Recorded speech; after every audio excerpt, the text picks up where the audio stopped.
Zonas de oclusión, sellado del espacio extracelular. Un epitelio simple, como el recubrimiento intestinal o pulmonar, está formado por una capa de células que se adhieren con firmeza entre sí para formar una hoja celular delgada. Los biólogos saben que cuando ciertos tipos de epitelio, como la piel de rana o la pared de la vejiga urinaria, se montan entre dos comportamientos que contienen diferentes concentraciones de solutos, se observa muy poca difusión de iones o solutos a través de la pared del epitelio de un comportamiento al otro. Dada la impermeabilidad de las membranas plasmáticas, no es sorprendente que los solutos no puedan fundirse con libertad a través de las células de una capa epitelial. Pero, ¿por qué no son capaces de pasar entre las células mediante la vía paracelular? La razón se tornó aparente en el decenio de 1960 con el descubrimiento de contactos especializados llamados zonas de oclusión entre las células epiteliales contiguas. Las zonas de oclusión se localizan en el extremo apical del complejo de unión entre las células epiteliales adyacentes. Las membranas adyacentes hacen contacto en puntos intermitentes en lugar de estar fusionadas en una superficie amplia.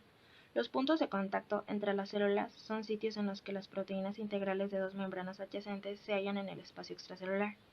La técnica de congelamiento y fractura, que permite la observación de las caras internas de la membrana, muestra que las membranas plasmáticas de una zona de oclusión contienen hebras interconectadas que discurren paralelas entre sí y con la superficie apical del epitelio.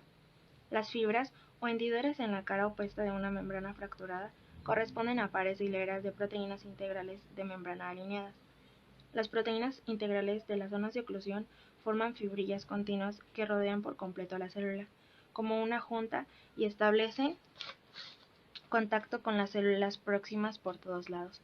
Como resultado, las zonas de oclusión sirven como barrera a la difusión libre del agua y solutos del compartimiento extracelular, por un lado de una hoja epitelial hacia el otro lado. Las zonas de oclusión también sirven como vallas que ayudan a mantener el carácter polarizado de las células epiteliales. Esta función la realizan mediante el bloqueo de la difusión de proteínas integrales entre el dominio apical de la membrana plasmática y sus dominios lateral y basal. No todas las zonas de oclusión poseen las mismas propiedades de permeabilidad. Parte de la explicación puede verse al microscopio electrónico. Zonas de oclusión con varias hebras paralelas tienden a formar mejores sellos que las uniones con solo una o dos hebras. No obstante, el asunto implica más que el número de hebras. Algunas zonas de oclusión son permeables a iones o solutos específicos, a los que otras zonas de oclusión son impermeables. Los estudios recientes brindan información considerable sobre la base molecular de la permeabilidad de las zonas de oclusión. Hasta 1998 se pensó que las hebras de las zonas de oclusión se componían de una sola proteína, la ocludina. Luego se encontró que las células cultivadas que carecían del gen para la ocludina y que por tanto no producían esta proteína, aún podían formar hebras de la zona de oclusión con estructura y función normales. Los estudios ulteriores realizados por S. Tsukita y sus colegas en la Universidad de Kioto condujeron al descubrimiento de una familia de proteínas llamadas claudinas, que son el componente principal de las hebras de las zonas de oclusión. La ocludina y la claudina están juntas dentro de las fibrillas lineales de una zona de oclusión. Se han identificado por lo menos 24 claudinas diferentes, y las diferencias entre la distribución de estas proteínas podrían explicar las diferencias de la permeabilidad de las zonas de oclusión. Por ejemplo, solo una pequeña región del tubo renal humano, conocida como rama ascendente gruesa, contiene zonas de oclusión permeables a iones magnesio. Se cree que las hebras que contienen claudina de la rama ascendente gruesa poseen poros con permeabilidad selectiva para iones magnesio. Esta idea se apoya en el hallazgo de un miembro específico de la familia de las claudinas, la claudina 16, que se expresa sobre todo en la rama ascendente gruesa. La importancia de la claudina 16 en la función renal se reveló en estudios de pacientes que sufren una rara enfermedad caracterizada por niveles demasiado bajos de magnesio en sangre. Se observó que estos individuos padecen mutaciones en ambas copias del gen claudina 16. El nivel de magnesio en su sangre es bajo porque las zonas de oclusión que contienen la claudina normal son impermeables al magnesio. Como resultado, este ion importante no se reabsorbe en el túbulo y se excreta en la orina. En fecha reciente, se descubrió otra función relevante de las zonas de oclusión. Las personas dependen de su piel para protegerlas de la pérdida continua del agua. Durante decenios, se pensó que la impermeabilidad de la piel de los mamíferos al agua era propiedad de la capa externa cornificada de la piel, que contiene filamentos de proteína muy aglomerados y lípidos relacionados. En 2002 se descubrió que los ratones que carecen del gen para la claudina 1 morían poco después de nacer a causa de la deshidratación. La epidermis de estos animales parecía normal, pero carecía del carácter impermeable que tenía la epidermis de sus hermanos normales. La investigación más profunda reveló que las células en una de las capas más externas de la epidermis normal están conectadas entre sí mediante zonas de oclusión. Un dato notable es que estas uniones nunca se habían descrito del todo en uno de los tejidos de mamíferos mejor estudiados. Los animales que carecen del gen para claudina 1 fueron incapaces de desarrollar zonas de oclusión epidérmicas impermeables y, como resultado, sufrieron la pérdida descontrolada de agua. Las zonas de oclusión también están presentes en las células endoteliales que recubren las paredes de los capilares. Estas uniones son muy evidentes en el cerebro, donde ayudan a formar la barrera hematoencefálica, que impide el paso de sustancias de la corriente sanguínea al cerebro. Aunque es probable que iones pequeños e incluso las moléculas de agua no puedan penetrar esta barrera, las células del sistema inmunológico pueden cruzar el endotelio a través de estas uniones. Se cree que dichas células envían una señal que abre la unión y permite que las células pasen. Aunque protege el cerebro contra solutos indeseables, la barrera hematoencefálica también impide el acceso a fármacos al sistema nervioso central. Por consiguiente, uno de los objetivos principales de la industria farmacéutica es desarrollar agentes que abran en forma transitoria las zonas de oclusión del cerebro para permitir el paso a sustancias terapéuticas. Uniones comunicantes. Las uniones comunicantes son sitios entre las células animales especializados para la comunicación intercelular. Las micrografías electrónicas revelan que las uniones comunicantes son sitios en los que las membranas plasmáticas de células adyacentes se aproximan de forma notoria una a la otra, pero no establecen contacto directo. En lugar de ello, la brecha entre las células se cubre con hebras muy finas, que en realidad son tuberías moleculares que pasan por las membranas plasmáticas adyacentes y se abren al citoplasma de las células contiguas. Las uniones comunicantes tienen una composición molecular simple. Se componen solo de una proteína integral de membrana llamada conexina. Las conexinas se organizan en complejos de unidades múltiples llamados conexones que cruzan por completo la membrana. Cada conexón está formado por 6 subunidades de conexina dispuestas en un anillo alrededor de una abertura central o anillo, que mide alrededor de 1.5 nanómetros de diámetro en su extremo superficial. Durante la formación de las uniones comunicantes, los conexones de las membranas plasmáticas de células adyacentes se unen de manera estrecha entre sí, mediante amplias interacciones no covalentes de los dominios extracelulares de las subunidades de conexina. Una vez alineados, los conexones con membranas plasmáticas opuestas forman conductos intercelulares completos que conectan el citoplasma de una célula con el de la célula vecina. Grandes cantidades de conexones se agrupan en regiones específicas de la membrana, forman placas de uniones comunicantes que pueden visualizarse cuando la membrana se divide por la mitad mediante fractura congelada. Las uniones comunicantes son sitios de comunicación entre los citoplasmas de células adyacentes.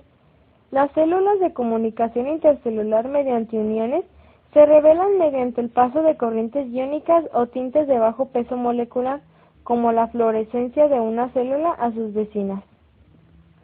Comparados con los conductos iónicos tan selectivos que conectan a la célula con el medio externo, los conductos de las uniones comunicantes son relativamente no selectivos, así como los conductos iónicos pueden abrirse o cerrarse.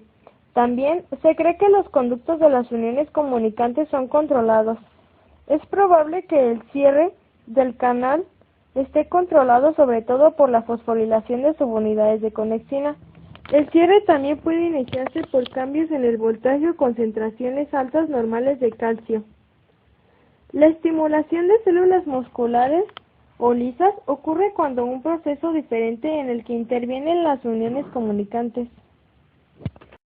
La contracción del corazón de los mamíferos está estimulada por un impulso eléctrico generado en una pequeña región del músculo cardíaco especializado llamado nodo sinoauricular, que actúa como el marcapaso del corazón.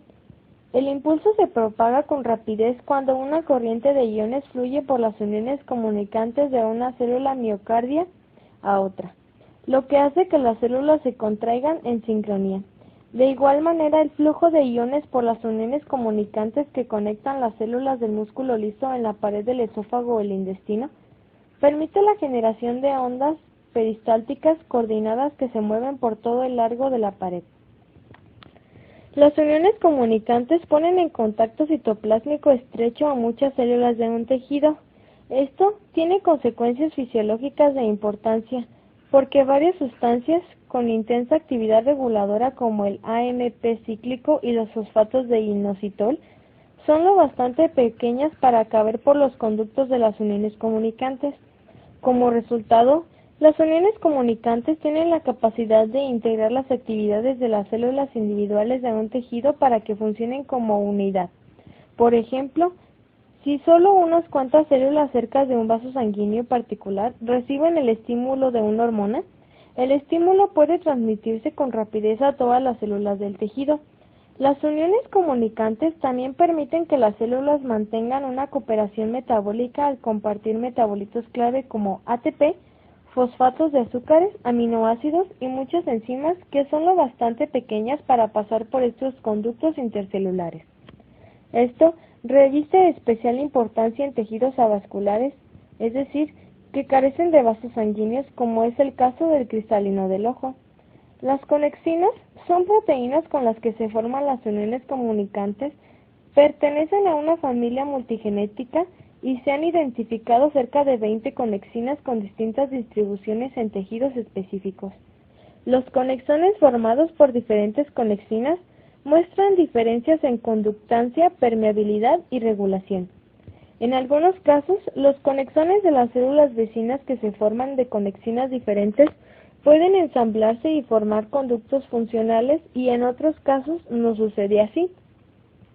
Estas diferencias en la compatibilidad pueden tener funciones relevantes en la promoción o prevención de la comunicación entre distintos tipos de células de un órgano.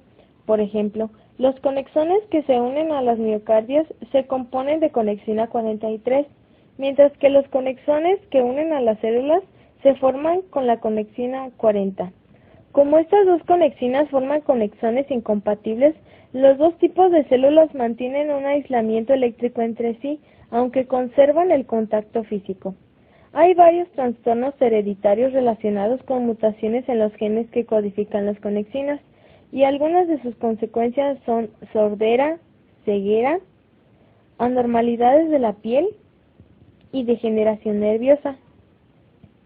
En los últimos años se descubrió un nuevo tipo de sistema de comunicación que consiste en los túbulos delgados muy alargados, capaces de conducir proteínas de la superficie celular, vesículas citoplasmáticas y señales de calcio de una célula a otra. Hasta ahora, estas estructuras se conocen como nanotubos perforantes. Se han observado casi de manera exclusiva entre células que crecen en cultivo, por lo que todavía debe investigarse si tienen una actividad fisiológica importante en el cuerpo.